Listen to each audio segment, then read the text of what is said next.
পরিমাণতে একটু চালটা বেশিই দেবেন যখন এই ভর্তাটা বানাবেন।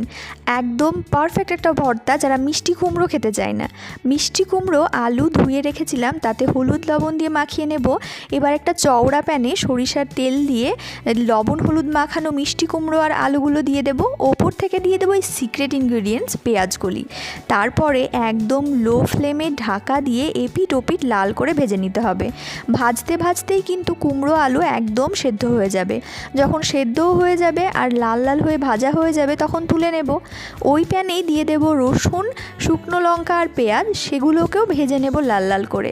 ভাজা হয়ে গেলে সেগুলো একটা পাত্রে নেব, তার সাথে দেব পেঁয়াজ, কাঁচা পেঁয়াজ, অল্প একটু ধনেপাতা, লবণ আর সরিষার তেল। এবার হাত দিয়ে এগুলো ভালো করে ডলে ডলে মেখে নিয়ে ভেজে রাখা কুমড়ো আলু পেঁয়াজ কলি দিয়ে চটকে মেখে নিলেই তৈরি হয়ে যাবে মজাদার এই ভর্তা। যারা পেঁয়াজ কলি কুমড়ো খায় না তারা বলবে আরও